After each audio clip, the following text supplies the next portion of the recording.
Jangkurang. Yang kami hormati para rekan guru SDN 4 Jangkurang yang luar biasa. Alhamdulillahirrahmanirrahim. Assalatu wassalamu ala asyrofil mursalin wa ala alihi washabihi ajmain. Puji serta syukur marilah kita panjatkan kehadirat Allah Subhanahu wa taala karena atas ridho dan karunia-Nya kita semua dapat berkumpul di ruangan ini ya untuk menghadiri salah satu undangan dari saya khususnya, yaitu dalam rangka diseminasi atau penyebaran pemahaman kepada rekan guru di SDN 4 Jangkurang mengenai budaya positif. Mudah-mudahan Allah senantiasa memberkahi acara kita semua ya. Amin. Dan tidak lupa salawat serta salam kita limpah curahkan kepada Nabi besar yakni Habibana wa Nabiyana Kanjeng Nabi Muhammad sallallahu alaihi wasallam, kepada para keluarganya, kepada para sahabatnya dan sampailah kepada kita sekalian.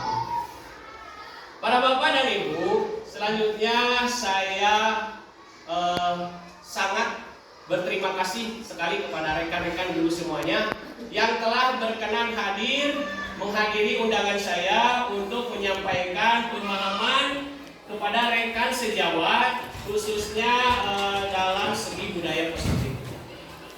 Tapi sebelum menginjak acara inti, nah di sini saya memiliki pertanyaan pemantik ya. Saya harap Bapak dan Ibu jawab dengan jujur, setuju atau tidak ya. Di sini tidak ada salah atau benar. Cuma kita sharing saja. Ya, mohon maaf sekali lagi, saya di sini bukan untuk menggurui, tapi hanya sharing atau berbagi ya. Untuk pertanyaan pertama, hukuman dapat mendisiplinkan anak. Setuju atau tidak? Setuju. Coba yang setuju angkat tangan. Wah, hampir semua. Ada yang tidak setuju? Oh ya, ada yang tidak setuju satu orang. Tidak apa-apa ya. Yang kedua, memberikan penghargaan dapat meningkatkan motivasi belajar anak. Setuju atau tidak? Setuju. Ada yang tidak setuju? Oh, semuanya setuju. Baik, lanjut ya. Seorang guru harus bisa memberikan solusi ketika anak menghadapi permasalahan. Setuju atau tidak? Setuju, setuju semuanya. Nah, di sini saya akan berbagi apakah jawaban Bapak dan Ibu itu tepat ya. Tapi tidak ada yang salah, sekali lagi tidak ada yang salah. Cuma tepat atau tidaknya ya. Oh, ya maaf. Lanjut. Nanti ya untuk jawaban pemantik yang tadi, Bapak Ibu pastinya akan pemaparan. Apakah benar hukuman itu istilahnya dapat mendisiplinkan anak, terus memberikan penghargaan dapat meningkatkan motivasi anak. Apakah betul segitu? Selanjutnya, lanjut. Konsep inti. Nah, pada kesempatan ini konsep inti yang akan saya sampaikan adalah mengenai budaya positif. Di mana budaya positif ini untuk menumbuhkan budaya positif pada anak ada beberapa tahapan. Yang pertama akan saya bahas dulu mengenai perubahan paradigma belajar. Yang kedua disiplin positif. Selanjutnya nilai-nilai kebajikan. Lanjut kebutuhan dasar manusia. Selanjutnya motivasi perilaku manusia. Selanjutnya posisi kontrol guru. Keyakinan kelas, dan terakhir segitiga restitusi. Nah, coba dari silakan masuk bawah. Coba dari poin-poin ini yang menurut para Bapak Ibu asing yang mana? Yang baru didengar, yang mana? Atau semuanya sudah biasa mendengar? Oh, di sini ada perubahan paradigma belajar, disiplin positif, keyakinan kelas, segitiga restitusi. Ada yang masih? Segitiga restitusi. Apakah Bapak dan Ibu ingin mengetahui apa itu segitiga restitusi? Insyaallah ya. Akan saya bahas nanti bersama-sama. Nah, yang pertama disiplin positif dulu. Dari pengertiannya, disiplin positif adalah suatu pendekatan untuk menerapkan disiplin dari dalam diri anak tanpa hukuman dan hadiah. Nah, di sini untuk disiplin positif biasanya kalau kita menyuruh siswa, terus siswa langsung mengerjakan apa yang kita suruh, apakah itu termasuk disiplin positif? Begini saja dulu. Yang Bapak Ibu bayangkan atau yang terpikir di benak Bapak Ibu tentang disiplin positif itu apa? Perilaku apa yang terdapat tergambar di benak Bapak Ibu tentang disiplin positif? Yang tadinya Yang membawa kebaikan, bisa apa lagi? Tanggung jawab, iya, yang membawa perubahan, tanggung jawab, betul, apa lagi? Turut atau taat dan kejujuran, dan masih banyak lagi ya disiplin positif. Karena disiplin positif itu adalah sesuatu yang dilakukan berdasarkan istilahnya dari dalam diri siswa yang bersifat baik atau positif. Kira-kira menurut Bapak biasanya disiplin positif itu baik atau negatif? Harus diterapkan di sekolah tidak? Harus diterapkan. Makanya kita akan membahas tentang disiplin atau budaya positif ya untuk selanjutnya. Nah, sebelumnya di sini saya akan menjelaskan mengenai pendidikan menurut Ki Hajar Dewantara, itu Bapak pendidikan kita ya. Pendidikan adalah daya upaya atau usaha tentunya untuk memajukan budi pekerti. Yang di dalamnya terdapat karakter, kekuatan batin, pikiran, intelek, dan jasmani anak-anak selaras dengan alam dan masyarakat. Di sini ada tertulis kodrat alam dan kodrat zaman. Apa katanya? Bapak, saya jelaskan satu-satu. Jadi menurut Ki Hajar Dewantara, pendidikan itu adalah yang terpenting itu harus menumbuhkan dulu karakter yang baik pada diri anak. Jadi di sini juga kan dalam pengertian yang pertama harus dimajukan itu karakter. Karena biasanya kalau siswa sudah memiliki karakter yang baik, disiplin, taat, terus taat pada peraturan, insya Allah nantinya juga akan mengikuti kecerdasan kognitifnya akan mengikuti. Jika siswa tersebut karakternya sudah baik, jadi istilahnya tidak bandel lagi ya. Nah di sini kata Ki Hajar Dewantara, untuk mendidik anak itu harus disesuaikan dengan kodrat alam. Maksud kodrat alam di sini adalah kita memberikan pelajaran atau pendidikan kepada siswa itu harus disesuaikan dengan perkembangan anak. Misal, jangan sampai di kelas 1 siswa sudah diajarkan perkalian. Nah itu tentunya siswa akan berontak, tidak menerima karena tidak sesuai dengan perkembangan zaman dia, perkembangan alam dia. Karena maksudnya usianya belum memadai untuk tahap berpikir ke perkalian ya. Jadi sekali lagi untuk pendidikan menurut Ki Hajar Dewantara itu harus disesuaikan dengan kodrat alam, yaitu usia salah satunya. Yang kedua, pendidikan itu harus diselaraskan dengan kodrat zaman. Maksud kodrat zaman apa kira-kira? Keadaan sekarang. Bagus, betul-betul Pak Iwan, keren. Jadi kodrat zaman itu pendidikan yang kita berikan harus disesuaikan dengan kodrat zaman atau zaman sekarang. Misalnya bagaimana? Misal sekarang kan siswa sudah terbiasa memegang HP, apa-apa handphone. Nah kita sebagai pendidik tidak akan bisa menolak perkembangan zaman tersebut. Tidak akan bisa menolak, jangan membawa handphone atau jangan memain handphone. Tetap siswa di rumahnya akan memainkan handphone. Nah sekarang tugas guru adalah bagaimana untuk mengarahkan siswa agar siswa tersebut istilahnya tidak ketergantungan atau tidak terjerumus ke hal-hal negatif. Dengan cara bagaimana? Ya kita berikan pelajaran diseling-seling dengan men-share materi pelajaran atau strategi belajar atau metode belajar melalui handphone, disuruh dikerjakan di rumah, itu seperti itu. Jadi kita juga harus mengikuti kodrat zaman sekarang ya, supaya siswa istilahnya tidak menolak tapi menerima.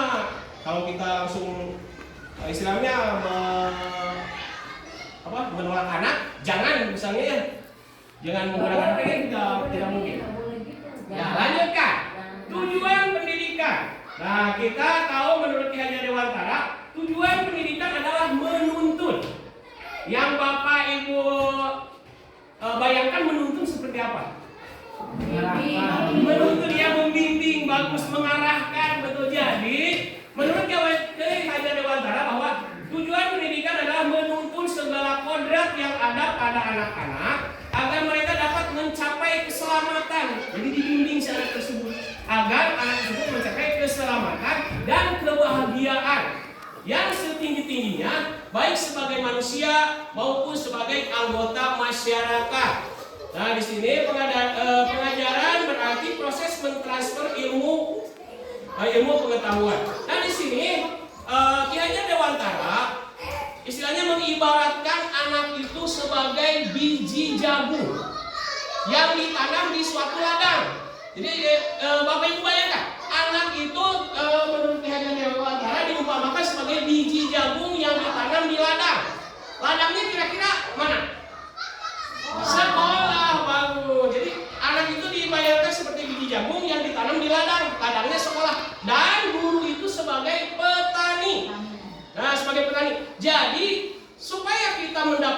mendapatkan hasil jagung yang terbaik, maka kita harus berusaha sebagai petani untuk merawat biji jagung tersebut dengan cara disiram, terus apa lagi, dipupuk, betul, apa lagi, dihilangkan atau dijauhkan dari hama-hama ya.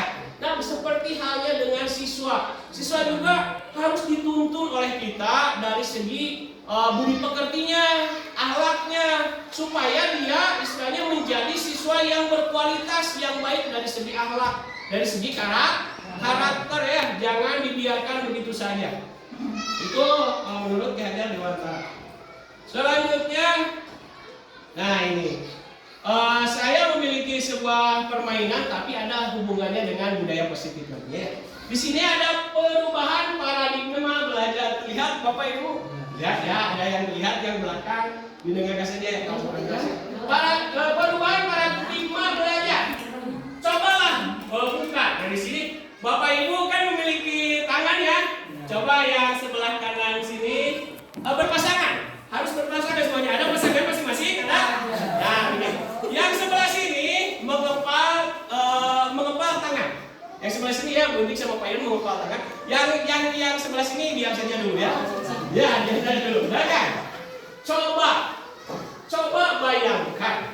Yang mengepal tangan ini ya, bahwa Anda menyimpan sesuatu yang sangat berharga. Di dalam kepala tangan itu, Bapak dan Ibu membayangkan ada sesuatu yang sangat berharga. Kira-kira yang berharga apa? Emas. Tapi ini lebih dari emas ya. Yang dibayangkan Bapak Ibu adalah jangan perak masuk. Sangat berharga dibanding emas. Sesuatu yang berharga. Selanjutnya, Anda perlu menjaga benda tersebut sekuat tenaga agar karena begitu pentingnya. Salah mana itu? Kalau mana itu? Anda begitu berharga pentingnya untuk kehidupan Anda. Jadi dipatus. Tugas rekan Anda yang sebelahnya, tugas yang di sebelahnya nih. Tugas yang sebelahnya adalah mencoba dengan segala cara untuk membuka kepalan tangan teman Bapak Ibu. Nah, dengarkan dulu. Boleh dengan cara membujuk. Nah, yuk, misal Pak Iwan kamu ganteng buka dong. Bisa gitu ya. Dengan cara membujuk boleh yang sebelahnya, atau dengan cara menghardik, mengintimidasi atau nyinsilkan kan rasanya buka bisa gitu ya. Terus boleh dengan memarahi, boleh coba. Terus menggoda, selanjutnya menggelitik, dikait-kait, boleh ya. Merayu, bahkan menawari Anda uang agar bersedia untuk membuka kepalan tangan. Coba dipraktekkan aku bagaimana yang sebelahnya menggelitik teman dibuka. Pertanyaan saya yang singkat, apakah Anda membuka kepalan tangan Anda? Tidak. Mengapa? Karena ada sesuatu yang sangat berharga. Hebat juga dong. Masih. Apakah Anda berusaha ingin apakah ada kemungkinan Anda untuk membuka kepalan tangan tersebut? Ada kemungkinan tidak? Ada kemungkinannya, ada yang bisa, ada kemungkinan dibuka. Ini pasti perlakuan atau yang dilakukan oleh Bapak Ibu tadi, kalau terus dikepal, pasti intinya dia memiliki motivasi untuk terus mengepal, tidak membuka kepalan tersebut kepada orang lain, karena memiliki keyakinan bahwa di dalam tangan itu ada sesuatu yang berharga. Tapi ada juga kemungkinan yang dibuka. Nah, ini di sini dalam kegiatan ini sesungguhnya siapa yang memegang kendali? Bapak yang mengepal tangan atau yang di pinggirnya yang memegang kembali ini dibuka atau tidaknya? Diri sendiri atau orang lain? Diri sendiri atau orang lain? Kata-kata diri sendiri yang akan membiarkan ini dibuka atau tidaknya pasti diri sendiri. Ya, meskipun ada dikeletek, bisa ada dikeletek, ya tapi kan karena dikeletek bisa digelitik atau dimarahin, dia berusaha jadi dibuka. Jadi intinya seseorang memutuskan untuk membuka tangannya atau menutup tangannya itu karena dorongan dari diri sendiri, ya. Nah, di sini dari sudah boleh diturunkan. dari percobaan tadi, saya akan mengarahkan tentang budaya positif, bahwa intinya adalah seseorang mau melakukan sesuatu itu pasti karena ada dorongan dari diri sendiri dulu, ya. So enak kalau bapak ibu kekeh mau pegang, tidak akan dibuka. Tapi kalau lama-lama karena ada sesuatu hal dibuka, tidak apa. Jadi yang memegang kendali adalah diri sendiri. Nah, di sini juga kepada siswa kita harus bisa menanamkan bahwa disiplin positif itu dilaksanakan dari diri sendiri, dilakukan dari diri sendiri, bukan karena ada dorongan dari orang lain. Misal karena takut dihukum, siswa, bapak, saya mau bertanya kepada bapak ibu. Misal siswa disuruh untuk membersihkan kelas, terus siswa nurut, kira-kira itu termasuk disiplin positif tidak? Disiplin positif tidak? Disiplin positif. Tapi kira-kira itu dari dorongan sendiri atau dari orang lain? Dari orang lain kalau disuruh. Nah, biasanya kalau tidak disuruh oleh siswa, oleh guru, siswa akan melakukan tidak? Jarang. Nah, dari pembelajaran sekarang kita akan menumbuhkan bagaimana siswa untuk istilahnya memiliki keyakinan sendiri bahwa mendisiplinkan diri itu harus dari diri sendiri, harus ada kesadaran. Karena kalau disuruh oleh orang lain, bisa jadi yang tadi disuruh membersihkan kelas, dia membersihkan, terus pas tidak ada kita, dia tidak membersihkan. Berarti itu belum terdapat disiplin positif dari diri sendiri. Dari sendiri itu tidak diharapkan. Kebanyakan memang yang saya rasakan, siswa itu terpaksa. Sepertinya kita melihat siswa itu disiplinnya setelah disuruh. Itu sebetulnya bukan disiplin positif dari diri sendiri, tapi itu karena adanya paksaan.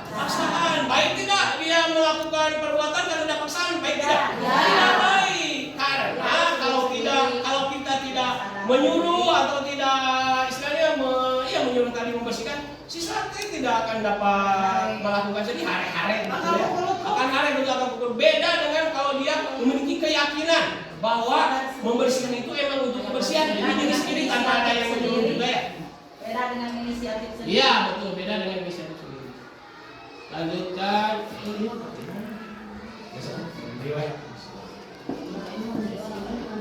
Perubahan paradigma teori kontrol menurut Dr. William Glasser. Ilusi kontrol. Ilusi itu apa? Ilusi. Gambar atau khayalan? Khayalan yang kurang tepat, ya. Di sini ilusi guru mengontrol siswa. Nah, dulu itu ada gambar atau khayalan bahwa guru itu mengontrol murid. Nah, itu sebetulnya salah. Tapi siapa yang mengontrol? Murid atau guru yang mengontrol sebetulnya? Dari kepala tangan tadi. Kan di sini ada ilusi bahwa guru mengontrol murid. Benar salah? Salah, betul, karena sebetulnya yang mengontrol itu dirinya sendiri. Misal begini, kalau guru yang mengontrol murid, benar-benar mengontrol murid, pasti semua siswa akan baik, akan melaksanakan. Tapi nyatanya guru menyuruh memberi tugas, tapi tetap ada yang cuek, ya. Berarti dia dorongan dari dalamnya belum ada, kontrol dari diri sendirinya dia tidak mau, tetap kekeh. Berarti yang mengontrol itu bukan guru tapi dirinya sendiri. Nah, sekarang kita berkewajiban untuk menumbuhkan bahwa siswa itu harus bisa mengontrol diri sendiri untuk melakukan hal yang baik atas dasar dirinya sendiri, jangan dikontrol oleh guru. Karena sebetulnya yang mengontrol itu bukan guru, itu sendiri. Kira-kira ada bayangan yang mengontrol itu sebetulnya siapa? Ada, ya. Yang mengontrol misal boleh ini juga. Boleh ini kalau disuruh misal oleh saya, boleh ini tolong ambilkan sapu. Kalau boleh ini merasa dirinya tidak terdorong untuk mengambil sendiri, malas dia. Tapi kalau ada dorongan dari sendiri, dia akan melakukannya. Jadi intinya gitulah. Kalau ada, jadi yang pikiran tadi pasti Bapak Ibu menjawab tadi yang mengontrol murid itu adalah guru. Itu sebetulnya salah. Karena kalau yang mengontrol murid adalah guru, semua siswa akan jadi baik, betul? Tapi nyatanya betul. Tapi nyatanya berbeda, ada saja yang berbeda. Lanjut. Ilusi bahwa kritik dan membuat orang merasa bersalah dapat menguatkan karakter. Ilusi bahwa kritik dan orang merasa bersalah akan menguatkan karakter. Benar atau salah? Itu ilusi, ya. Sebetulnya kurang tepat, justru kalau kita mengkritik secara langsung, dia akan down. Jadi tidak akan membantu sebetulnya. Jadi kita jangan mengkritik siswa ya, karena biasanya akan down.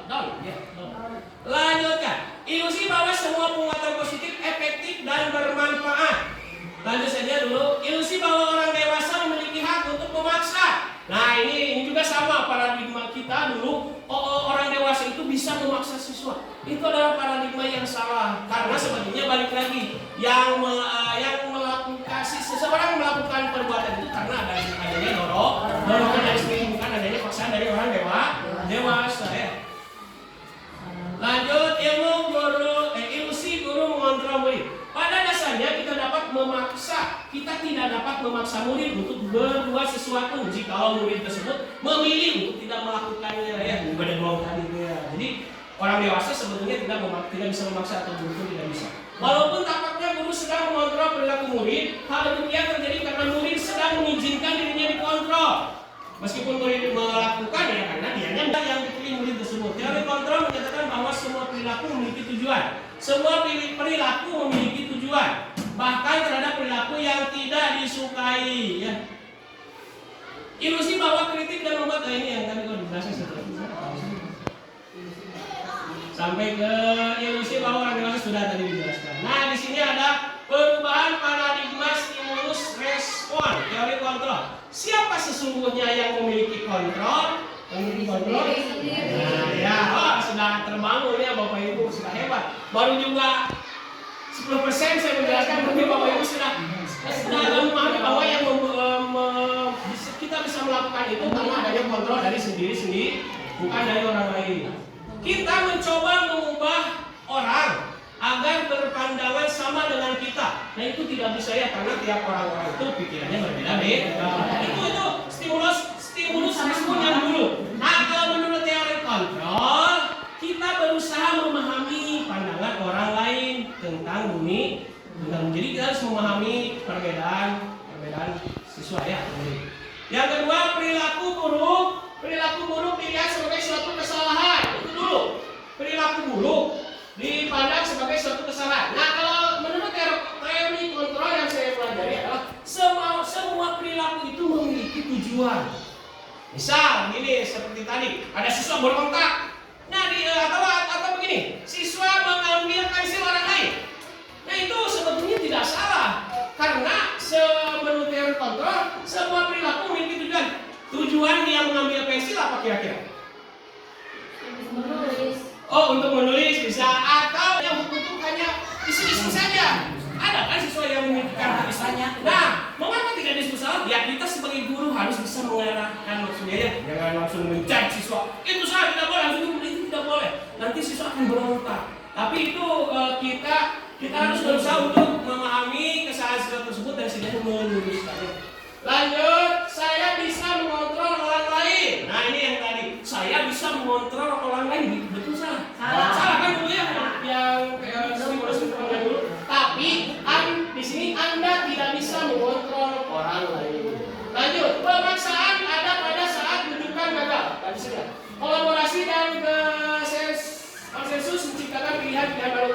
Terakhir, model berpikir menakar. Nah ini yang dulu kita berpikiran bahwa jawaban siswa itu kalau misalnya jawaban salah, misalkan ada pertanyaan begini, hewan yang bertelur, contohnya ada yang jawaban sapi, salah. Nah itu seperti itu ya. Siswa jadi istilahnya tidak ada keinginan lagi untuk menjawab karena takut salah. Nah di sini guru harus meluruskan model pembelajaran sekarang adalah menang-menang. Seperti yang saya sampaikan tadi kepada Bapak Ibu, kalau Bapak Ibu menjawab silakan saja karena tidak ada istilahnya yang menang, yang salah, tidak ada seperti itu. Jadi ada nantinya siswa tidak akan seminder atau takut salah ya. Dia akan berani mencoba menjawab karena guru tidak menyebutkan salah. Iya betul. Iya. Jadi itu ya. Untuk pada berpikir sekarang menang, jangan menjudge siswa jawaban itu salah. Memang sebetulnya salah. Kita luruskan. Jadi jangan langsung siswanya kurang tepat kali. Pembelajaran dengan paradigma baru. Pembelajaran paradigma baru atau kurikulum merdeka ini. Paradigma baru atau kurikulum merdeka merupakan pembelajaran yang berorientasi pada penguatan kompetensi. Kompetensi itu apa?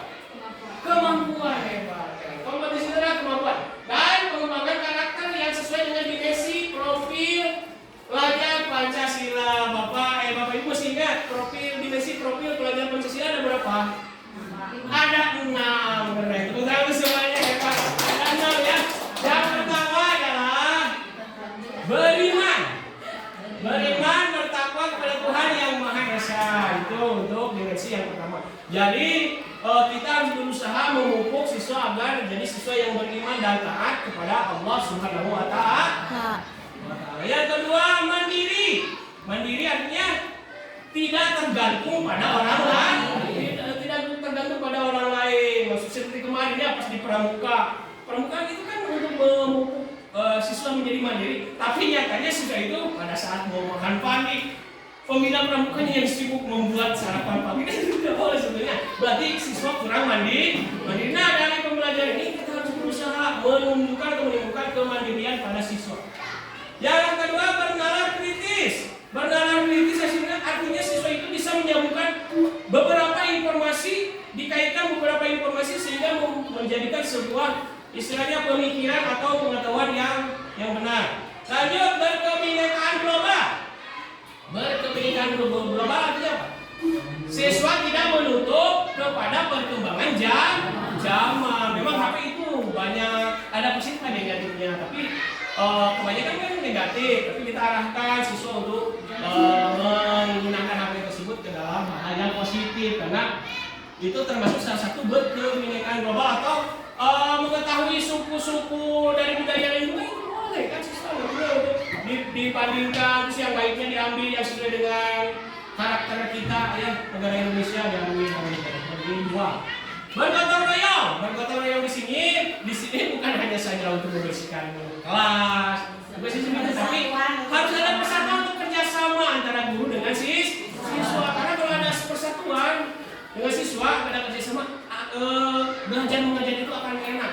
Jadi akan terasa nyaman, siswa itu akan terasa senang. Beda kalau kita menjaga jarak dengan siswa itu kalau ada hal masalah atau apapun akan sulit untuk curhat atau mengungkapkan kepada kita ya. Jadi kita juga sama, nanti akan tidak enak untuk mengajarnya. Selanjutnya kreatif, ya kreatif harus kreativitas. Ada kemauan untuk hal-hal yang baru. Lanjut. Nah, motivasi perilaku manusia. Nah, ini Bapak, saya mau tanya di sini. Kira-kira, ini kan motivasi perilaku manusia. Kira-kira Bapak Ibu kalau melakukan sesuatu, yang pertama, apakah untuk menghindari ketidaknyamanan atau hukuman? Terus yang kedua, pilihan kedua, mendapatkan imbalan atau penghargaan dari orang lain kalau Bapak Ibu melakukan sesuatu. Atau yang ketiga, menjadi orang yang mereka inginkan dan menghargai diri sendiri dengan nilai-nilai yang mereka percaya. Jujur, yang mana kira-kira Bapak Ibu mau melakukan sesuatu karena alasan mana? 1, 2, 3. Yakin 3? Jujur saja. Kalau saya pernah melakukan sesuatu karena untuk menghindari ketidaknyamanan atau hukumannya memang. Tapi bagus ya. Memang seharusnya memang yang ketiga. Tapi rata-rata siswa ini ya, kalau Bapak Ibu ya pasti. Tapi yang terbaik meskipun ya tidak akan maksimal ya. Harus berusaha saja. Memang capek untuk menjadi seseorang yang mereka inginkan, memang capek. Tapi kan biasanya yang mereka inginkan itu adalah hal-hal yang baik. Nah di sini Bapak Ibu menjawab kebanyakan yang tidak hebat. Tapi untuk siswa biasanya mereka melakukan perilaku itu motivasinya adalah menghindari ketidaknyamanan atau hukuman. Yang terasa oleh saya, siswa kalau disuruh untuk menjaga kebersihan karena takut disuruh membersihkan WC. Itu biasanya tidak karena ada dorongan sendiri bahwa membersihkan kelas itu adalah sesuatu kewajiban yang harus dilaksanakan. Sehingga pada saat saya tidak menyuruh atau tidak ada, siswa cuek tidak membersihkan halaman ini kebanyakan yang ini menghindari ketidaknyamanan atau hukuman, atau ada juga karena ingin mendapatkan imbalan atau penghargaan. Biasanya siswa seperti itu kebanyakan ya, kita realistis saja, kebanyakan seperti siswa. Yang pertama karena takut hukuman, yang kedua karena mau penghargaan. Jarang sekali karena ada dorongan dari dirinya bahwa kebersihan itu untuk kesehatan, jarang ya. Sehingga tidak ada guru pun dia beres-beres sendiri, menghafal sendiri, siapa lagi? Ngepel sendiri, jarang ya. Nah dari sekarang kita akan belajar untuk menemukan bagaimana caranya. Ya nanti. Nah di sini perilaku menghindari ketidaknyamanan atau hukuman dan perilaku untuk mendapatkan penghargaan itu termasuk motivasi eksternal atau motivasi dari luar. Karena biasanya hukuman dan penghargaan itu kan dari luar ya. Betul? Pemberian penghargaan atau hukuman itu kan biasanya dari luar. Nah, yang kita harapkan adalah siswa melakukan sesuatu itu karena motivasi internal atau dari dalam diri sendiri, sehingga meskipun tidak menyuruh, kita tidak menyuruh, siswa tetap melaksanakan hal-hal yang baik. Jarang ya? Ya, sedikit-sedikit lah. Selanjutnya ada hukuman, konsekuensi, dan restitusi. Ya, ini kurang jelas sih. Hukuman. Nah, di sini coba Bapak dan Ibu bisa tidak istilahnya share dengan saya apa itu hukuman? Hukuman apa? Sama tidak hukuman dengan konsekuensi? Sama tidak? Hukuman dengan konsekuensi dengan restitusi sama tidak? Ada perbedaan Bapak Ibu ya. Kalau hukuman adalah sesuatu yang kita lakukan tanpa kita rencanakan. Misal ada siswa yang kesiangan masuk kelas, langsung kita tunjuk, aduh kamu kesiangan, silakan berdiri di depan, angkat kaki. Nah, itu adalah hukuman. Karena istilahnya dilakukannya secara tidak terencana, betul. Beda dengan konsekuensi. Konsekuensi itu adalah sesuatu yang dilakukan oleh guru atau siapapun karena awalnya ada kesepakatan dulu. Ada kesepakatan dulu ya. Baru kalau dilarang ada konsekuensinya. Misal begini, ada kesepakatan begini. Siswa harus membuang sampah pada tempatnya. Ternyata ada siswa yang pada jam istirahat membuang sampah sembarangan. Nah, itu guru langsung memberi konsekuensi pada siswa tersebut untuk menyapukan semua halaman sekolah. Nah, itu karena tadinya ada kesepakatan bahwa kalau siswa melanggar peraturan tersebut atau kesepakatan tersebut, maka dia akan menerima konsekuensi yang telah disepakati. Jadi antara hukuman dan konsekuensi itu beda ya. Kalau restitusi nanti akan saya jelaskan di akhir. Tapi restitusi itu adalah sebuah perlakuan atau tindakan yang dilakukan oleh guru untuk membentuk siswa yang tadinya gagal menjadi orang yang sukses atau yang benar. Kembali lagi ke kelompok yang benar ya, yang diharapkan. Hukuman, nah ini yang saya sendirilah jujur ya, saya sering memberikan hukuman kepada siswa guru ya, dulu sering sekali. Karena saya berpikir bahwa hukuman itu akan mendisiplinkan siswa. Ternyata hukuman itu mendisiplinkan siswa hanya sesaat saja, hanya ada pada saat ada kita ya. Pada saat tidak ada siswa kan lebih brutal, lebih istilahnya tidak terkontrol lah. Iya, diarahkan betul. Dan siswa pun biasanya menjadi pendendam. Kalau kita sering memberikan hukuman, betul ya kan? Nah, di sini hukuman identitas gagalnya adalah sesuatu yang menyakitkan harus terjadi, betul. Karena hukuman itu yang perlu Bapak Ibu ketahui ada dua macam, ada hukuman fisik dan ada hukuman verbal. Hukuman fisik seperti apa ya? Tadi disuruh mengalami push up dan sebagainya, itu fisik. Itu akan sangat menyakitkan dan biasanya siswa akan dendam. Karena salah sekali harus dihukum, itu siswa akan membuat dendam.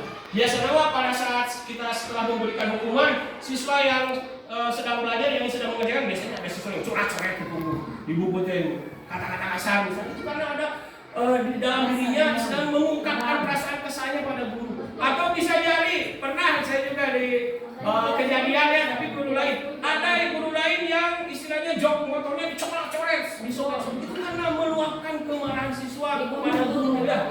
Betul, di dalam kondisi ada guru yang keterangan itu karena kesalahan guru yang langsung menjudge siswa salah dan langsung menghukumnya, itu sebetulnya tidak boleh, tidak diperbolehkan. Harus bagaimana? Ya harus dengan cara pendekatan atau restitusi tadi ya.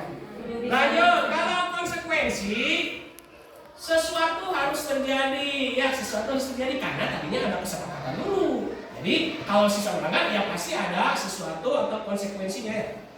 Kalau restitusi adalah merupakan pilihan. Maksud pilihan di sini nanti dijelaskan restitusi itu kalau ada siswa yang salah akan diberi pilihan oleh guru. Apakah kamu mau minta maaf atau mau mengerjakan PR, ada pilihan. Jadi ke siswanya juga kan enak, dia memiliki pilihan akan kesalahan yang dia perbuat untuk dipertanggungjawabkannya seperti apa. Jadi diajak komunikasi untuk restitusi ya, sehingga siswa tidak merasa dijudge salah gitu ya. Iya. Selanjutnya hukuman tidak nyaman untuk murid. mungkin, betul. Dan untuk jangka waktu panjang, betul ya. Jadi menjaga, betul. So kayak ini memang aku dua pernah bercerita seseorang yang dulu pas sudah pesannya masih mengingat. Kawin lama pasti. Nah itu korban. Nah untuk hukuman konsekuensi restitusi sebetulnya ini panjang. Untuk ini saja dulu yang besar. Nah ini sudah ada, udah selesai. Definisi hukuman konsekuensi dan restitusi. Pantesan boleh bikin hebat, keren. Hukuman sudah ya, konsekuensi restitusi. Nah ini, dagang. Bapak Ibu jawab, ini termasuk hukuman atau konsekuensi. Yang perlu diingat bahwa hukuman itu adalah sesuatu yang dilakukan dulu secara spontan ya, tidak direncanakan, betul. Tapi konsekuensi sesuatu yang dilakukan dulu karena tadinya ada kesepakatan. Coba ini, jangan lihat. Sepanjang 20 kali karena tidak mengerjakan PR. Sepanjang itu hukuman atau konsekuensi? Bagus deh, hebat. Tepuk tangan semuanya. Kita lihat dulu jawabannya ya. Hukuman Oh ya, hukuman dulu. Berdiri di depan kelas karena terlambat masuk. hukuman. Berdiri di depan kelas karena terlambat masuk. Konsekuensi. Berdiri di depan kelas karena terlambat masuk. Itu masuk hukuman. Biasanya kalau konsekuensi begini, biasanya ya, tapi kan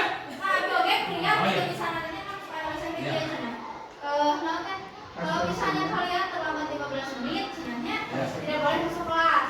Nah, kalau saya yang terlambat 15 menit, kalian boleh pulang. oh iya, tapi biasanya untuk tapi biasanya begini yang disepakati ya. Tapi biasanya begini, konsekuensi itu adalah sesuatu yang disepakati dan yang dilakukan atau yang disuruhkan oleh gurunya itu nyambung dengan kesalahan dia. Ya, kalau misal, tapi memang ada yang hukuman juga boleh. Kalau misal begini, berdiri di depan kelas karena terlambat masuk sekolah. Nah, kalau terlambat masuk sekolah, bagusnya bukan disuruh untuk berdiri di depan kelas, itu hukuman. Bagusnya kesepakatannya harusnya menambah jam pelajaran 10 menit sebelum istirahat. Nah itu konsekuensinya, jadi menambahkan, jadi nyambung antara kesalahan dia dengan yang diberikan oleh guru. Tapi tidak apa-apa lah, bisa saja ya, beda-beda sih. Sah-sah saja, tidak ada yang salah, tidak ada yang benar. Tapi sudah bagus semuanya aktif. Terima kasih teman-teman. Mantap semuanya. Saya sangat bangga ya, karena saya berada di ini orang-orang hebat seperti ini. Mantap. Lanjutkan. Menyapu halaman. Nah ini, menyapu halaman karena membuang sampah sembarangan. Ini ada konsekuensi. C. Disuruh menyapu halaman karena membuang sampah sembarangan. Konsekuensi. Karena ini ada hubungannya ya antara menyapu halaman dengan karena dia membuang sampah sembarangan. Itu konsekuensi. Harusnya tadinya selain tidak berencana dan disepakati karena ada hubungannya. Ada hubungannya ya. Lanjutkan. Lari mengelilingi lapangan karena tidak ikut pelajaran olahraga. Konsekuensi teman.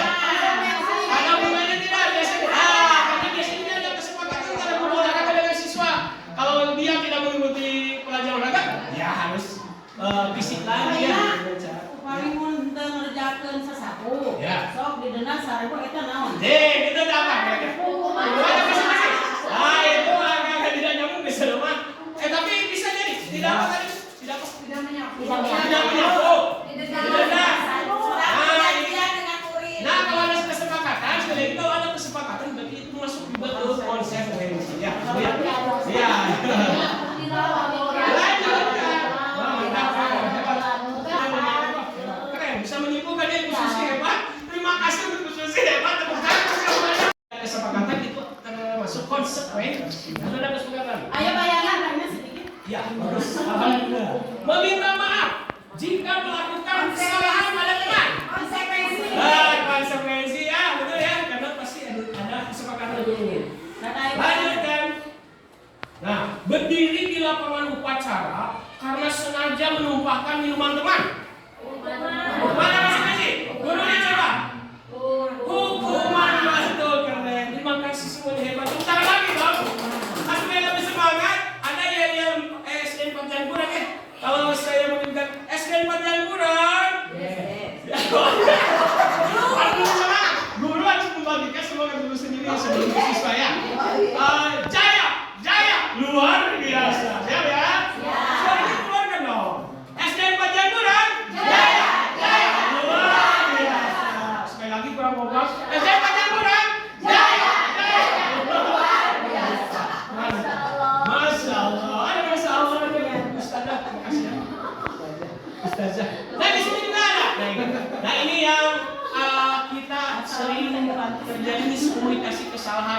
pemikiran.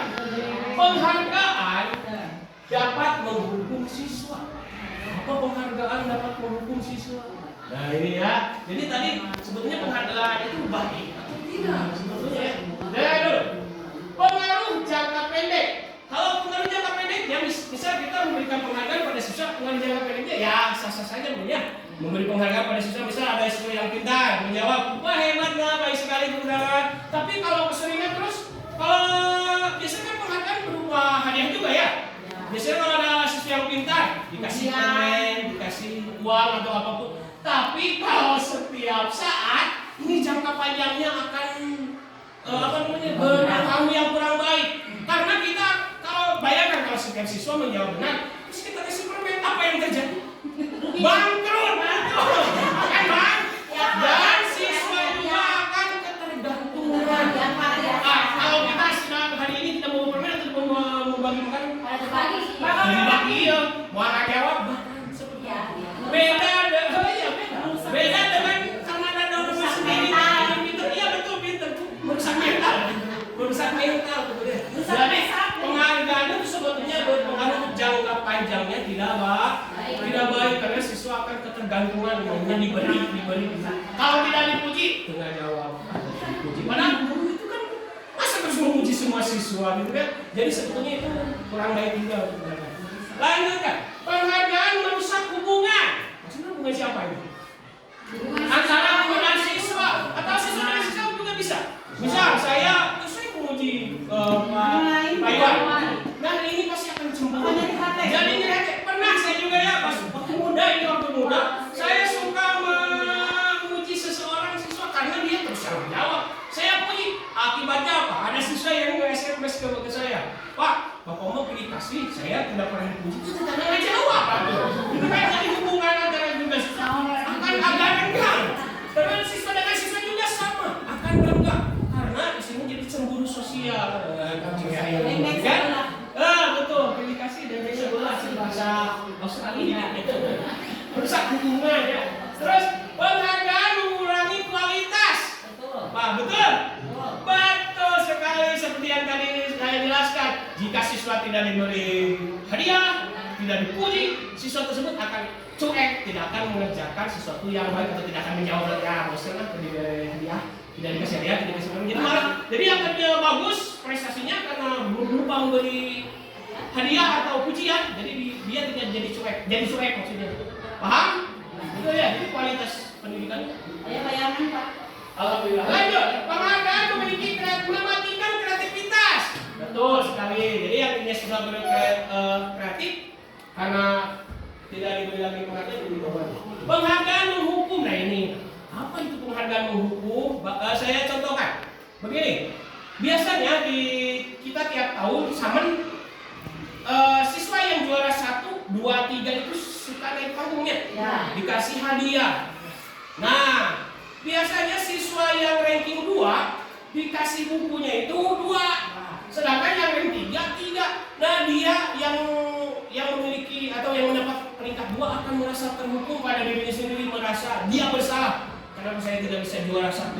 Jadi nantinya dia akan merasa bersalah saja, tidak bisa mendapatkan juara 1, ataupun yang lebih parah yang siswa yang tidak mendapatkan peringkat 4. Jadi dia tidak ada kemauan, ya sudah dan juara ini bakal tadi mau belajar, gitu ya. Akan pasti ada kemungkinan seperti itu. Jadi penghargaan itu akan menghukum siswa yang juara 2 menginginkan juara 1 tapi tidak mampu, jadi dianya merasa dihukum oleh diri sendiri merasa bersalah maksudnya. Nah itu jadi intinya penghargaan itu tidak selamanya baik untuk pendidik. Lanjut. Nilai-nilai kebajikan universal.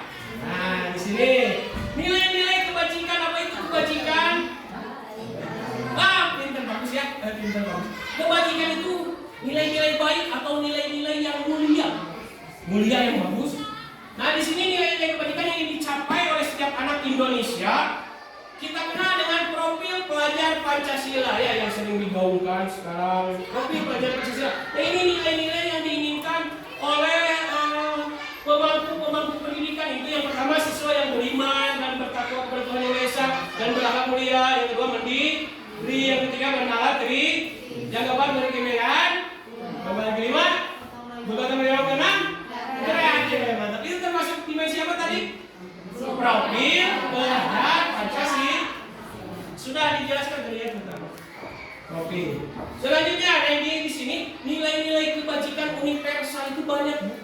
Nilai-nilai kebajikan atau nilai-nilai mulia atau yang baik itu banyak. Di sini salah satunya keadilan, tanggung jawab, kejujuran, bersyukur, seluruh hati dan sebagainya sampai rasa hormat, kebersihan, kesabaran dan sebagainya.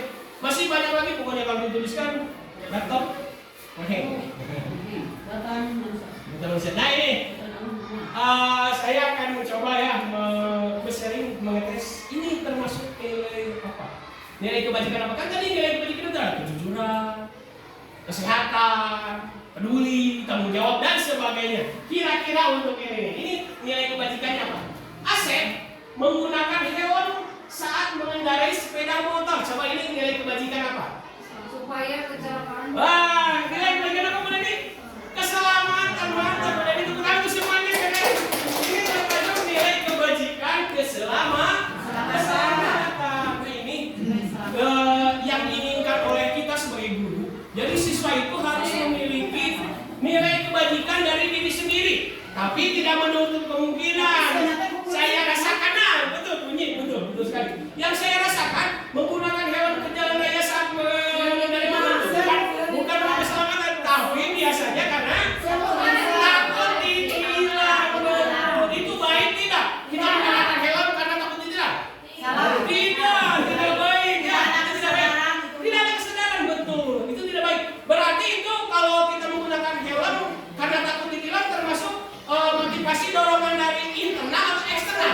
Eksternal, mantap betul. Itu sebetulnya tidak baik. Nah, kita tuangkan juga kepada murid ya. Kita jangan sampai siswa itu melakukan sesuatu itu karena dorongan eksternal. Itu tidak baik. Tapi harus memiliki dorongan dari motivasi dari diri sendiri, yaitu internal ya, untuk melakukan sesuatu tersebut. Sehingga tanpa dikontrol oleh orang lain pun dia akan melakukan kebaikan. Ya Ibu Bapak. Jadi harus diterapkan sedikit demi sedikit. Lanjut. Iya betul ya. Keselamatan. Mimin. Banyak aja sih Mimin di sini. Mimin menyapu halaman sekolah. Coba nilai kebajikan apa yang ingin diterapkan? Kebersihan. Betul, kebersihan. Kita lihat. Betul, kebersihan. Nah, lanjut.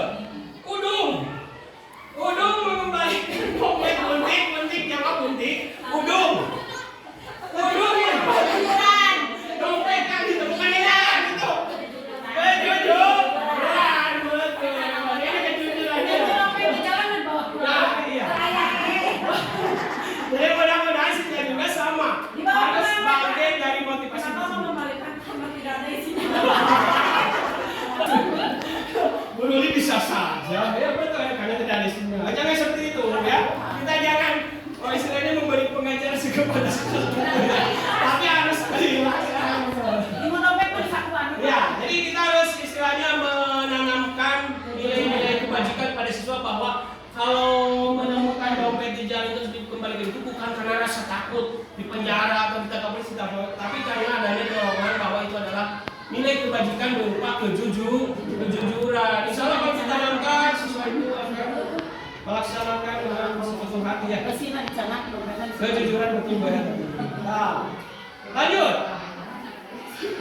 Budi belajar dengan sungguh-sungguh. Supaya pintar.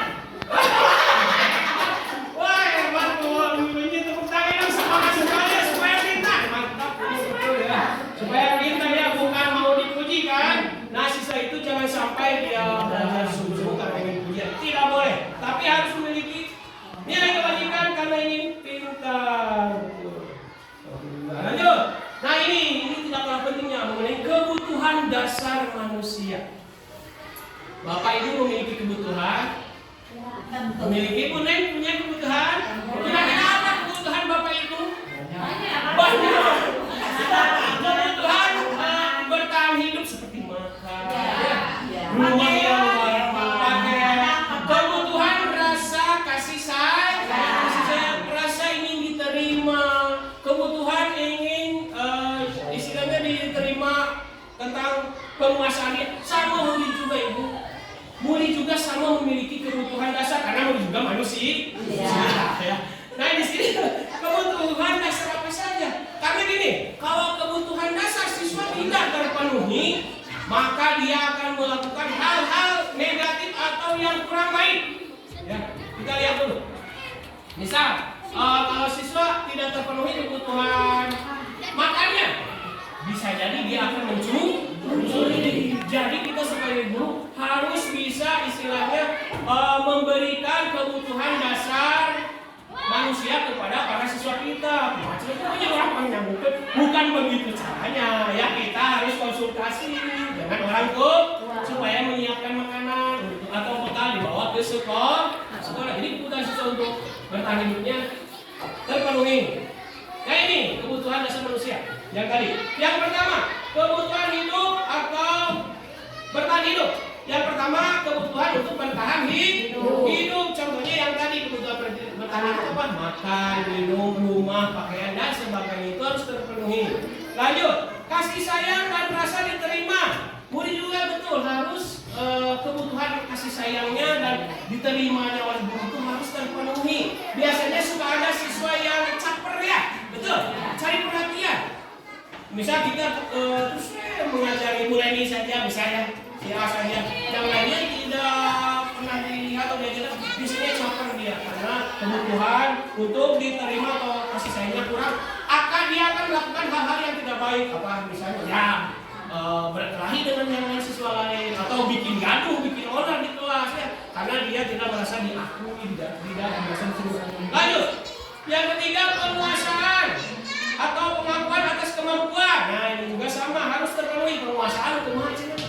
Maksudnya dia kebutuhan penguasaan dia harus terpenuhi kebutuhan penguasaannya. Bisa ada siswa yang pintar, pintarnya tidak terlalu pintar ya biasa-biasa, tapi kita tidak pernah memuji dia.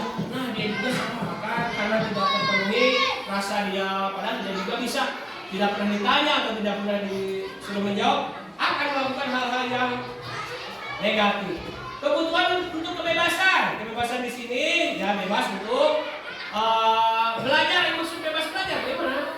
Ada yang bebas belajar maksudnya belajar lagi? Bukan, maksud bebas belajar begini. Kebutuhan kebebasan maksudnya begini. Ibu EA bisa memberi tugas kepada siswa. Anak-anak minggu kemarin kan sudah seminggu kalian sudah libur. Silakan kalian bercerita tentang kegiatan hari libur. Nah, UEH jangan langsung begini, semuanya harus dengan cara narasi ya, ditulis tangan kata-kata. Kalau terus ada siswa, Pak, Bu, saya tidak bisa mengungkapkan perasaan dengan kata-kata, bisa juga dengan gambar, Bu, saya bisanya, jangan harus tulisan. Nah, itu tidak boleh. Boleh anak silakan kalau mau menceritakan pengalamannya dengan cara menggambar, Bu, ya.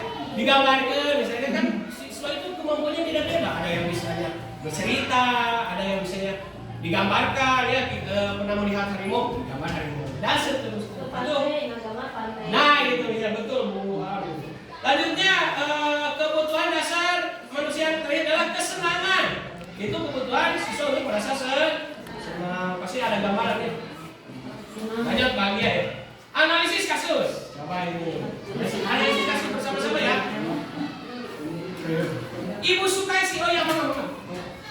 Ibu Sukaisi, guru wali kelas 2 di SD Pelita Hati, sedang bingung menghadapi ulah salah satu murid di kelasnya, yaitu Doni. Bingung si Ibu Sukaisi itu karena ulah si Doni, betul.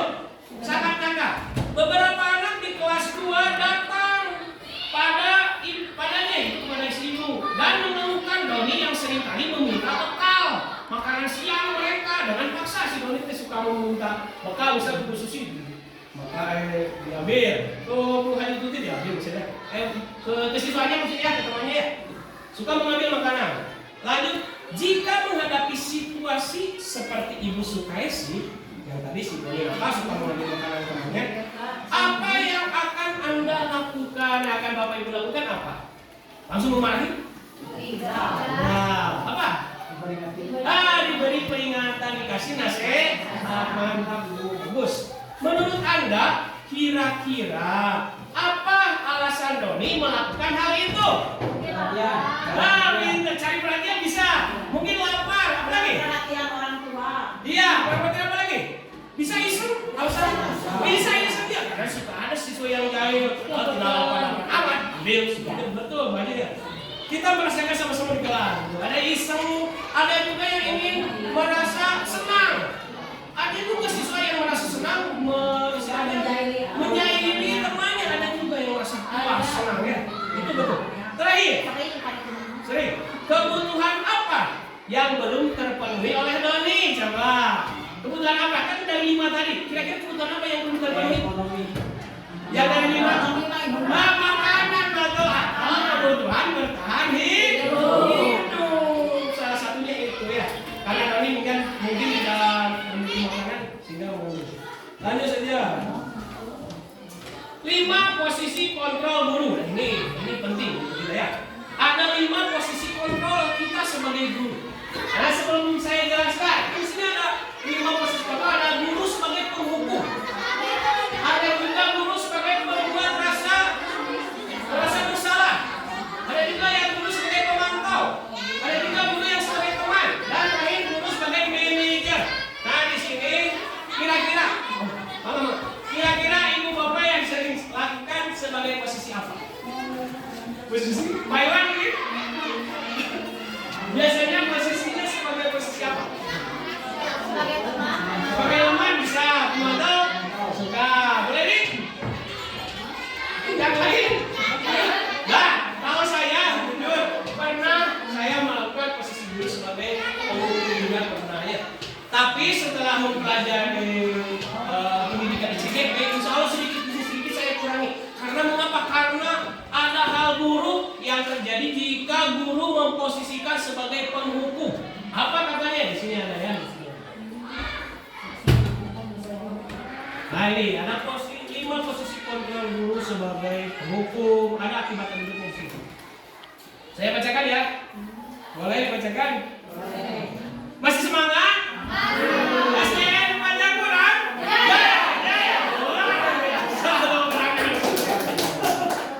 Lanjutkan. Di sini yang perlu Bapak Ibu ketahui untuk guru yang posisinya penghukum. Hukuman fisik maupun verbal. Orang yang ini sudah dijelaskan tadi ya. Biasanya guru yang memposisikan sebagai penghukum, dia akan berkata dengan sangat tegas dan istilahnya menghardik. Seperti contoh di sini, guru tersebut akan berkata, patuhi aturan saya atau awas. Itu termasuk penghukum. Biasanya kalau guru mengatakan seperti itu, siswa akan tidak enak hati, akan menolak. Kamu selalu saja salah. Kamu selalu saja salah maksudnya. Terus pasti selalu yang terakhir selesai.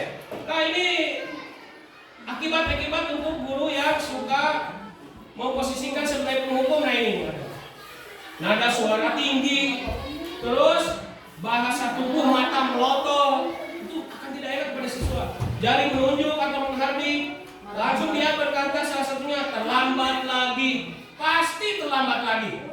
Selalu datang terlambat. Kapan bisa datang tepat waktu? Nah, kira-kira kalau kita posisi sebagai teman, guru menghadapi itu lambat lagi. Kapan sih bisa tepat waktu? Akan enak tidak didengar? Sama akan sama itu. Nah, di sini tanyakan perasaan murid bila guru berbicara seperti itu pada murid. Hasilnya, nah ini hasilnya yang posisi sebagai penghukum. Kemungkinan murid marah dan mendendam atau bersifat agresif. Lebih parah ya.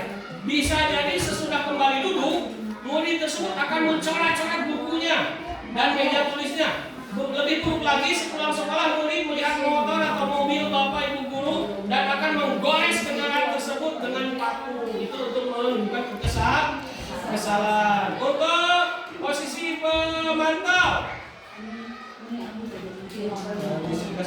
Oh ya, pembuat merasa bersalah. Kalau pembuat merasa bersalah, si ibu itu bicaranya akan bersuara lembut.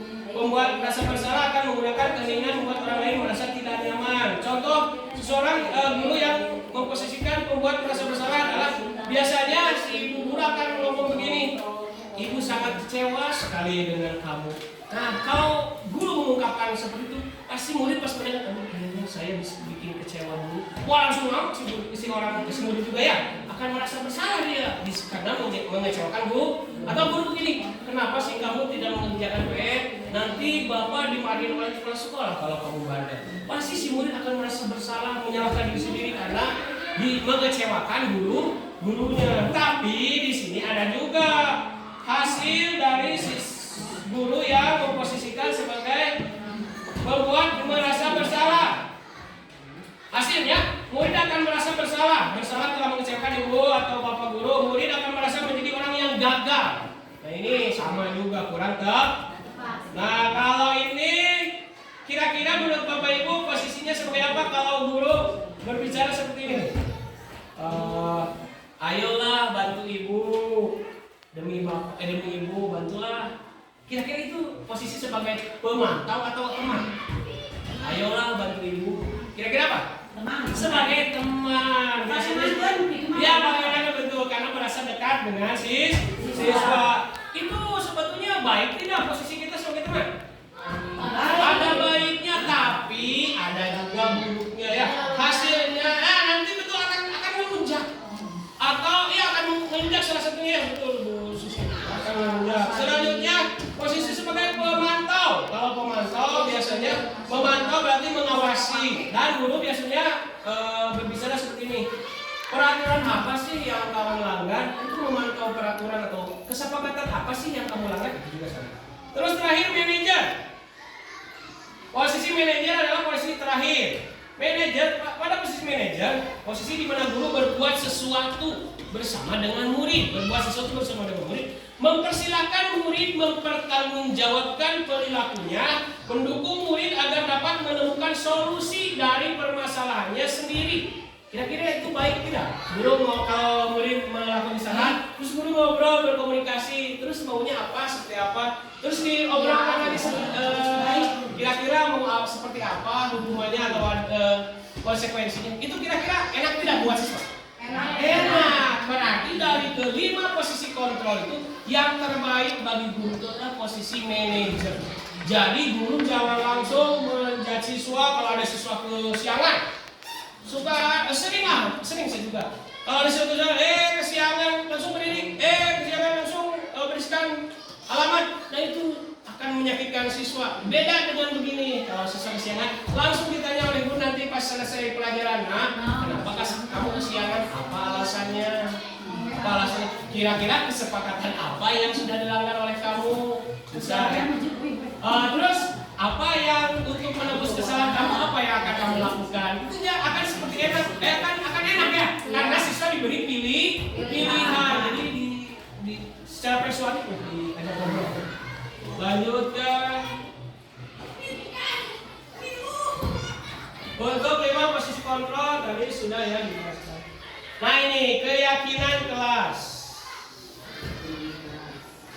Ini keyakinan kelas adalah salah satu hal atau salah satu inti dari budaya positif. Mengapa keyakinan kelas bukan peraturan kelas? Coba yang bisa menjelaskan. Mengapa keyakinan kelas bukan peraturan kelas? Kira-kira keyakinan dengan peraturan itu sama tidak? Tidak, beda betul sekali ya. Kalau peraturan biasanya adalah sesuatu yang dibuat oleh sepihak. Dipaksakan betul. Dibuat sepihak, misal peraturan sekolah. Jadi peraturan sekolah itu dibuatnya oleh pihak sekolah. Murid tidak diajak untuk terlibat dalam membuat peraturan sekolah ya, seperti masuk kelas sebelum diberi menit misalnya. Itu kan peraturan kelas. Biasanya jadi perbedaan antara peraturan kelas dan keyakinan kelas. Peraturan kelas itu dibuatnya sepihak, baik oleh guru atau oleh sekolah. Itu kira-kira murid banyak yang melanggar tidak kalau peraturan sekolah? Biasanya banyak ya, karena murid tidak merasa dilibatkan, sehingga murid tidak bertanggung jawab atas peraturan yang dibuat karena dibuat oleh sekolah atau oleh kelas. Beda dengan keyakinan kelas. Kalau keyakinan kelas adalah sesuatu yang dibuat oleh siswa dan adanya kesepakatan betul ya. Jadi keyakinan kelas itu dibuat oleh siswa dan guru. Kalau dibuat oleh siswa dan guru, disepakati bersama, pastinya siswa akan merasa bertanggung jawab jika dia melanggar karena sudah disepakati. Akan ada rasa malu kalau melanggar, sehingga dia akan menyepakati. Jadi lebih bagus peraturan kelas atau keyakinan kelas? Karena saya dengan siswa-siswa sudah membuat ya tentang keyakinan kelas apa saja. Mau dibacakan? Boleh ya. Keyakinan kelas yang pertama yang sudah kami sepakati ya, dari Adinda Sipa, berdoa sebelum belajar. Ini kesepakatan atau keyakinan kelas, berdoa sebelum belajar. Jika tidak berdoa maka konsekuensinya ada ya, disuruh membaca setelah ayat surat. Terus berpakaian rapi, ini juga sama kesepakatan. Oh iya, bedanya peraturan dengan keyakinan juga yang perlu Bapak ingat kalau Bapak dan Ibu ini membuat. Sebenarnya hampir mirip-mirip kan, antara kesepakatan kelas dengan peraturan kelas itu hampir mirip. Yang membedakan adalah kalimatnya. Kalau dalam peraturan kelas itu biasanya kalimatnya negatif. Negatif itu kumaha? Ada kata begini, jangan membuang sampah sembarangan. Itu kan kedengarannya ke siswa itu kita atau disuruh-suruh. Jadi pas membaca beda ya. Ada bacaan jangan membuang sampah sembarangan. Beda dengan gini, buanglah sampah pada tempatnya. Akan lebih enak kan? Betul. Jadi kalau peraturan kelas itu sepertinya mendikte kita. Jadi akan ada orang yang memberontak. Dasar didikte karena kan sifat manusia kadang ada yang memberontak, tidak mau diatur, kan beda dengan keyakinan kelas. Jadi kalau mau membuat keyakinan kelas, hilangkan kata jangannya, ganti buanglah sampah pada tempatnya. Terus ada lagi jangan menggunakan kata negatif tidak boleh berisik di kelas. Nah itu juga sama, itu peraturan. Tidak enak didengar. Ganti kalau ibu bapak membuat keyakinan kelas tadi. Betul sekali, mantap. Diam adalah emas, betul atau bertutur kata yang sopan dan baik. Seperti yang oleh Bu Nek pas saat pemilihan upacara saya sangat mengapresiasi sekali ya Bu Nek membahas mengenai sopan santun, kalimatnya harus seperti apa. Mantap sekali Bu Nek pas ada upacara. Tepuk tangan Bu Nek. Keren. Jadi jadi siswa itu betul ya, setelah dijelaskan oleh Bu Nek ada yang bilang begini, Pak, maaf mau ke WC. Tuhan, saya tidak terpikir seperti itu. Tapi setelah oleh Bu Nek diucapkan, alhamdulillah ada perubahan sedikit. Itu jadi enak bersiswanya, nggak ada penjelasan bahwa kita harus bertutur kata yang sopan. Jadi Bapak Ibu untuk peraturan kelas dan keyakinan kelas ada perbedaan, agak paham? Ada paham ya? Dari segi kalimat gitu. Jadi jangan ada kata tidak, itu kan negatif. Jangan dilembutkan lagi. Tidak, jangan. Peraturan atau keyakinan. Nah ini, mengapa kita menggunakan helm? Nah ini termasuk peraturan atau keyakinan. Mengapa kita menggunakan helm ketika mengendarai sepeda motor? Karena ada peraturan atau keyakinan biasa. Kalau kita keyakinan, kalau kita ya terapkan juga pada anak bahwa menggunakan helm pada saat berkendara itu harus ada keyakinan untuk keselamatan, bukan karena ada peraturan. Kalau takut ada peraturan karena hukuman atau dari polisi, ya siswa akan ada yang tidak menggunakan helm, celaka. Mengapa kita menggunakan masker? Jadi untuk yang pertama ya, mengapa kita menggunakan helm ketika mengendarai sepeda motor? Kebanyakan karena takut ada peraturan dari polisi. Itu biasanya karena peraturan. Kalau yang kedua, mengapa kita menggunakan masker dan mencuci tangan memakai sabun? Kira-kira itu karena peraturan atau keyakinan? Keyakinan kita bahwa mencuci tangan itu menjaga kebersihan atau kesehatan. Itu antara perbedaan dengan peraturan dan keyakinan. Definisi sudah tadi ya, peraturan adalah sesuatu yang dibuat secara sepihak, misalnya oleh guru atau sekolah. Keyakinan adalah sesuatu yang dibuat atas dasar kesepakatan antara guru dan siswa. Lanjut keyakinan kelas. Oh iya, untuk keyakinan kelas yang sudah dibahas tadi ya, keyakinan kelas 6. Nanti boleh Bapak Ibu untuk kegiatan di kelasnya masing-masing membuat keyakinan kelas, membuat kesepakatan. Mudah-mudahan dengan kalau Ibu dan Bapak membuat kesepakatan dengan murid akan lebih istilahnya menerima dan bertanggung jawab atas kesepakatan yang sudah dibuat. Insya Allah sedikit demi sedikit kalau buatan sendiri, siswa menjadi bangga. Semua yang membuat.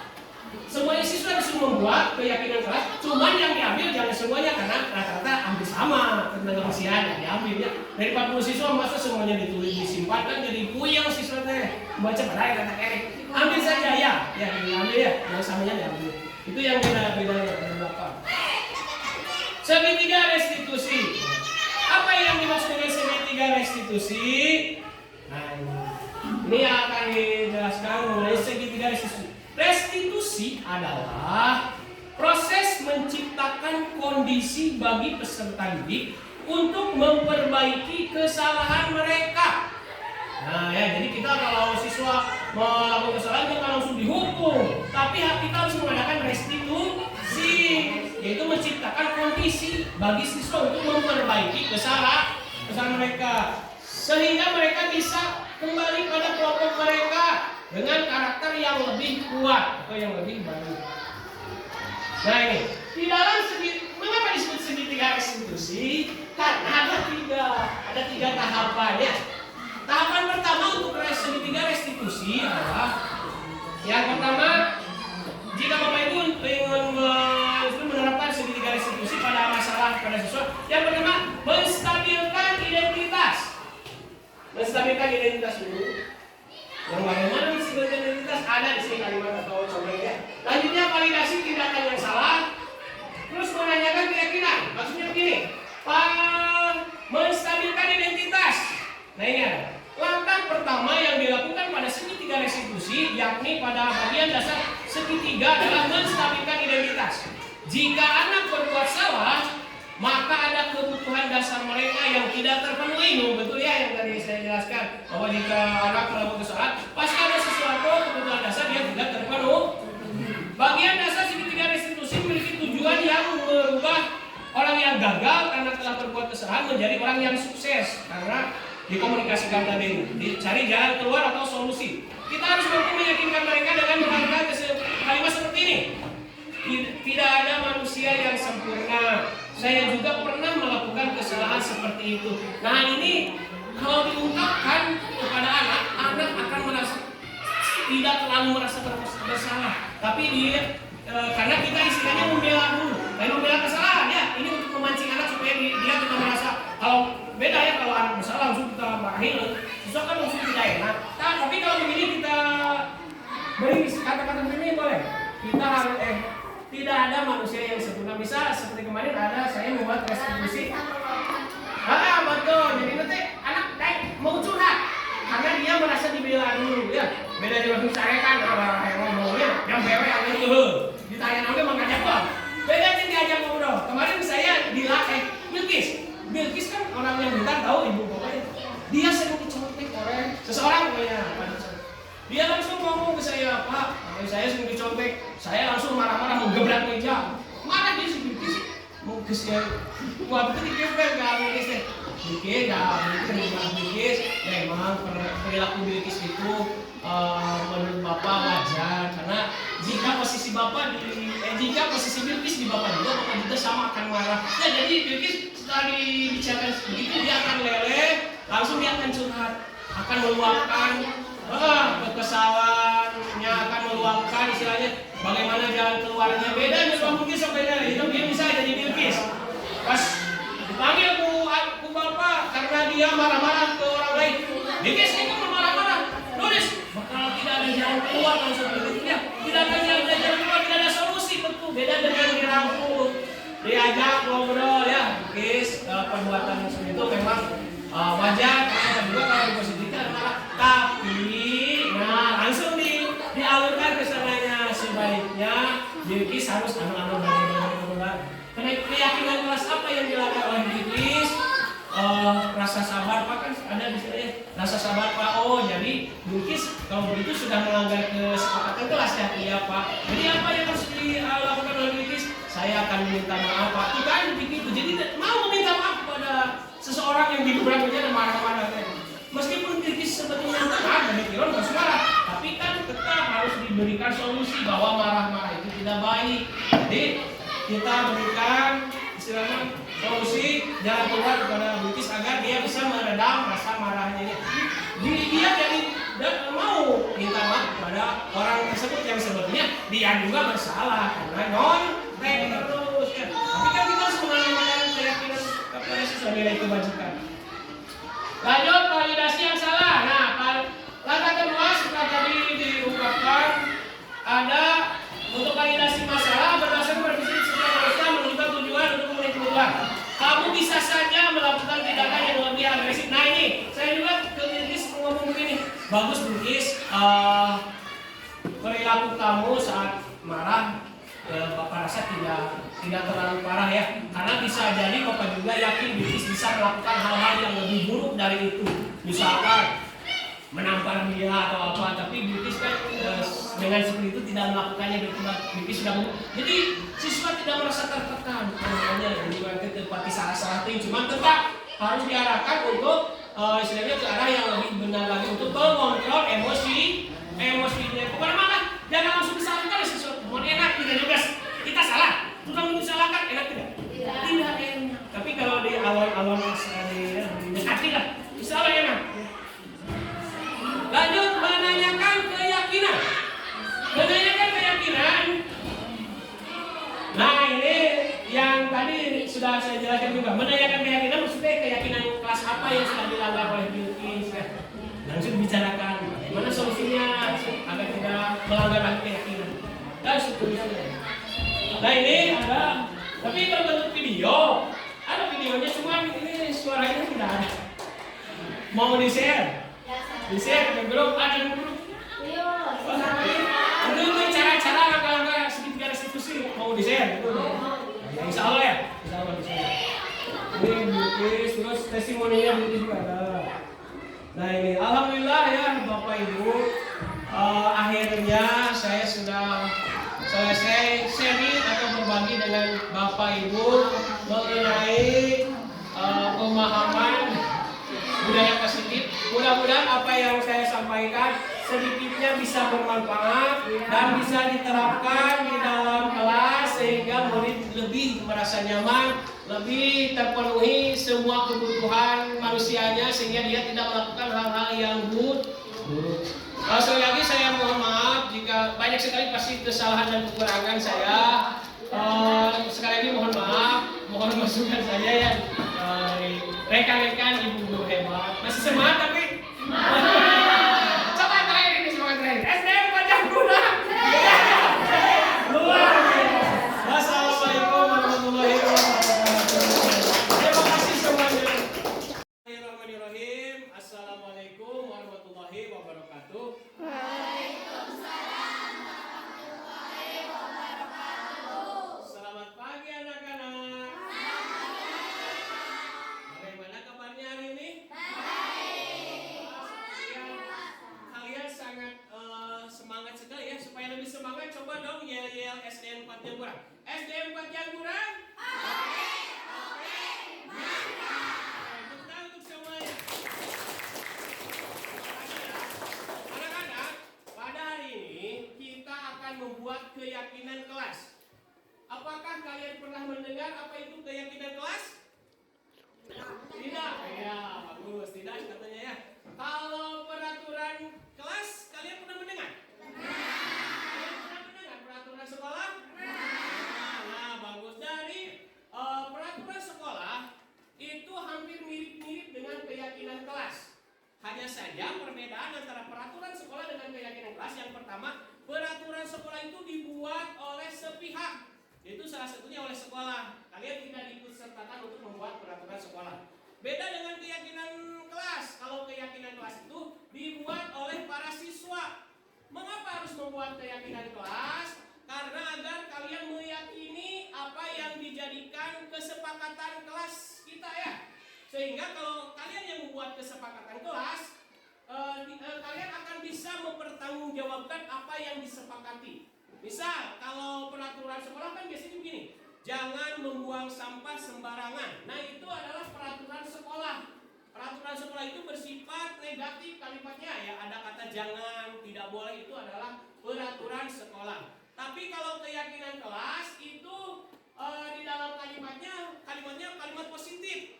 Misal kalau tadi kan peraturan sekolah jangan membuang sampah di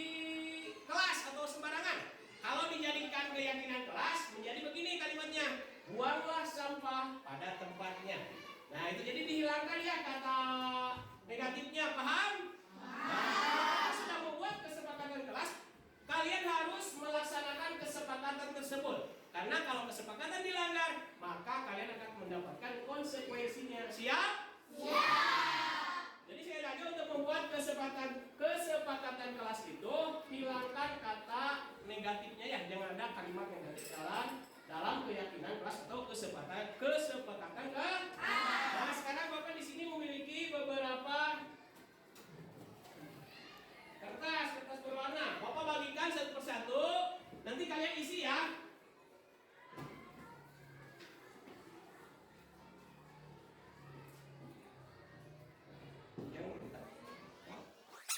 Nah, selanjutnya kalian buat masing-masing keyakinan kelas atau kesepakatan kelas pada lembar kertas yang sudah Bapak bagikan tadi ya, yang sudah disiapkan. Silakan dari sekarang buat keyakinan kelasnya. Satu kalimat saja boleh.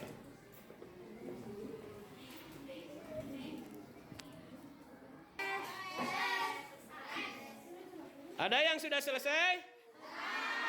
Wah, hebat, pinter-pinter.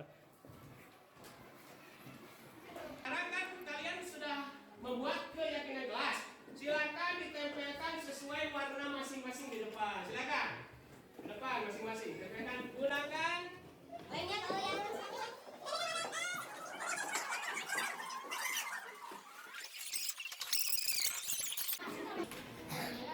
Alhamdulillah, semua siswa sudah menempelkan keyakinan kelasnya masing-masing ya. Ini karena keyakinan kelasnya ada beberapa siswa yang sama, jadi kita sepakati 8 saja ya. Yang samanya diambil, jadi disepakati kesepakatan kelasnya atau keyakinan kelasnya sebanyak 8 keyakinan kelas ya.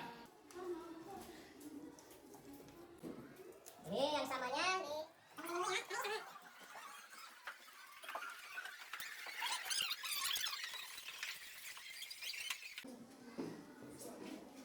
Baiklah anak-anak, kita sudah mendapatkan 8 keyakinan kelas ya.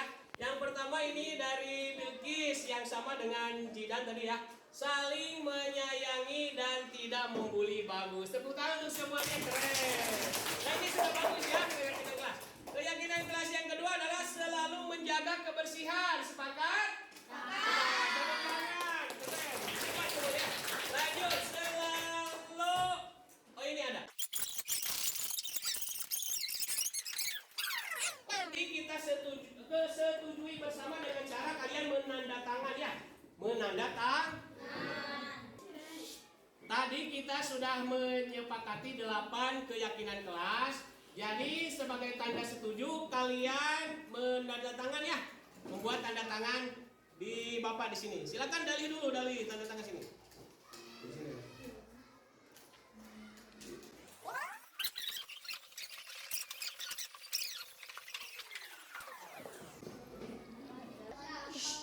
Alhamdulillah keyakinan kelas 6 sudah kita buat bersama. Nah, karena ini keyakinan kelas itu dibuat oleh siswa masing-masing, oleh semuanya. Jadi kalian harus mematuhi apa yang sudah dibuat di dalam keyakinan kelas.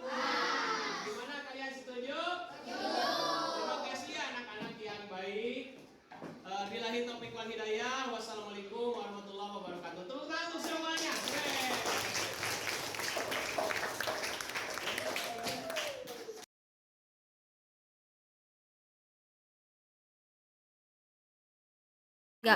Bilqis, tadi Bapak dengar laporan dari ketua kelas. Katanya kamu habis melakukan karya hari ini. Iya Pak, habis kesel sih. Kesal kenapa? Bila terus-menerus mencontek hasil pekerjaan saya. Bukan PR saja, tugas-tugas selalu dicontek. Oh begitu. Wajarlah kalau kamu marah dan kesal. Bapak juga jika ada kasus kamu, Bapak juga akan berbuat hal yang sama. Iya Pak. Lalu, apa yang kamu lakukan terhadap Mila? Saya marah-marah Pak.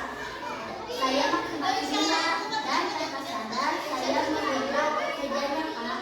Oh begitu. Pasti kamu berbuat seperti itu ada alasannya ya? Iya Pak, masa saya diam saja, saya kan sudah sampaikan mengerjakan soal, tapi dia hanya mencontek, tidak mau berusaha sendiri. Ya udahlah kalau kamu marah karena tidak rela pekerjaan kamu dicontek begitu saja waktunya. Bapak sangat menghargai tindakanmu yang tidak berbuat lebih buruk daripada itu, misalnya mengumpul. Iya Pak. Sekarang coba kita pikirkan tindakan kamu marah sampai menggebrak meja, apakah sesuai dengan keyakinan kelas kita? Menurut kamu, keyakinan kelas apa yang sudah kamu langgar?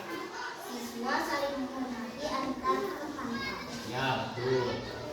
Menurut kamu saling menghormati antar teman itu penting atau tidak buat kamu? Baik, kalau menurut kamu itu penting, jadi keyakinan kelas apa yang harus kamu lakukan pada saat kamu sedang marah? Harus sabar Pak. Kamu bersedia memperbaiki masalah ini? Bersedia Pak. Apa yang akan kamu lakukan untuk memperbaiki masalah ini? Saya harus lebih bersabar dan menahan amarah saya. Kalau ada teman mencontek, saya akan melaporkan kepada wali kelas saya Pak. Ya, tepat sekali tindakanmu, Bikis. Tetap semangat ya. Sekarang silakan kembali ke kelasmu. Terima kasih Pak. Sama-sama, Bikis. Silakan. Assalamualaikum, nama saya Bilkis, duduk di kelas 6. Saya senang sekali diajak berdiskusi dengan Pak Guru untuk dapat mengendalikan amarah. Karena perilaku teman sekelas saya harus banyak bersabar dan dapat menghormati teman. Sekian dari saya. Wassalamualaikum warahmatullahi wabarakatuh. Assalamualaikum warahmatullahi wabarakatuh. Perkenalkan, nama saya Muhammad Septiana dari kelas 6. Assalamualaikum, perkenalkan nama saya Dani dari kelas 6. Assalamualaikum warahmatullahi wabarakatuh. Perkenalkan, nama saya Haikal Fanikriha dari kelas 6.